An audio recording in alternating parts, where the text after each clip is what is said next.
So I heard a really nice phrase the other day. Communities are the classroom of your industry. Now, me and Paul have been part of the same communities and really interested in developing them for some time. Yeah. They really are really valuable things to be part of, right? Yeah, I think the simple truth is most business owners don't spend anywhere near enough time hanging out with other business owners, both in the same industry and abroad. I think we spend all our time, in our offices with our staff, and that's great. And there's nothing wrong, with that. It is useful in that kind of way. But actually, what's far more useful is to get out, go and learn from other people, go and see what they're. I mean, we spoke about this in a video early on, and we talked about kind of that the importance of learning from other people. But I think this sort of goes a step beyond that, and it is a community is possibly by definition, I don't know. A community is regular contact with a group of like-minded, the same people, and I think that is the key bit. It is getting together regularly with people and talking. Chris Brogan does a famous quote that he says the difference between a community and audience is which way the chairs are facing. Like an audience, you're speaking, it's a one direction thing. A community is multi-directional, it's a two-way, it's focused on conversation, it's focused on relationship building, it's focused on knowledge sharing and peer-to-peer learning, all the stuff that all these successful business people, if you look at Tony Robbins, all the big ones, they want these sort of things. They want communities of people. They do real life events, they do mastermind sessions like me and Paul. They do something that builds community, because they know even if the people within that community aren't directly your customers, but you're all of a like mind, you're all there for a similar purpose to continually professional develop, or you all work on your own, right? And just to be part of a community of people in the similar space, it doesn't matter if you'd ever sell to them or not. They're not for referrals, they're not for networking, but you will build relationships and they will get to understand you and your business and your skill set, and referrals will naturally appeal, but nothing without the community first, really. Yeah, I mean, I think it is. The simple truth is that most business owners don't talk about their business enough with other people. They don't have regular contact. They don't have a community of people they can pick up the phone and whinge to, shout to, ask questions of, what did you do about this, what about that? And I just think, having kind of been both sides of it, when I first started, I'd do it all myself. And it's not, well, perhaps I didn't think that, perhaps I just didn't have the intelligence, whatever the right phrase is, I don't mean intelligence or smartness, but kind of that ability to look out. I didn't have that to go and think, well, what else am I doing here? And I think, genuinely, I would not run my business now without the community of guys and people that I can talk to and just have a cup of coffee with. And I get round mastermind tables myself and learn from other people, and I'm kind of a participant part as well as kind of running it part. But it's too hard without people to speak to. I think again two things happen. One, the stress is just massive, because you can't offload it. And again, even if you've got staff, and staff are brilliant, there are lots of things you can't do without staff, but it is different. They have different thoughts, different pressures, different kind of ways of looking at stuff. And actually, if those are your only people to talk to, that becomes harder, because you can't then vent about them or vent. You're not actually venting about them, but you need to release it. You need to get feedback. You need to have, and that's what we're so lucky. People like Ross and Amir and Vicky and Paul and loads and loads of good guys around us. And the ability just to kind of have that conversation is,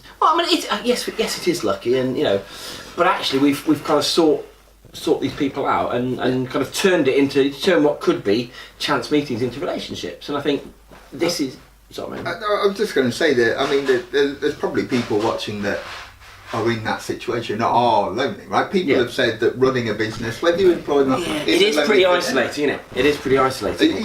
Especially if you're small or micro, right? The weight is on your shoulders, and there's probably some of you out there that are looking or have affinity with that space, right? So there's some real good places to start, right?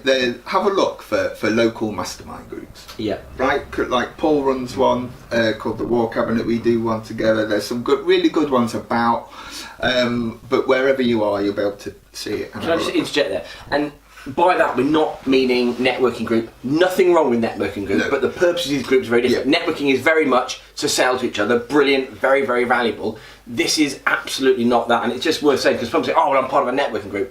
That's not. Yeah, it's good, but it's not the same. So exactly right. So it's a community is so different than that, and you can find them on like Meetup.com and Eventbrite. Yeah. Right? Meetup.com is slightly better than Eventbrite for community stuff because people gather and listen to talks. And have conversations about the same topic. There's a load of tech ones, there's a load of craft and creative ones and stuff like that. The guys who are standing the other side of this camera might run a thing called Powwow in Loughborough, which is a brilliant thing in the top room, in a lovely top room of a weird looking pub. But it's brilliant, right? It's such a good community, and 30 to 50 people go every time. Do you know what I mean? And it's that. Nobody cares what speakers are on particularly. The people will go anyway, and that's what the definition of a community. But if you haven't got one, why not create one? Yeah, go and make one.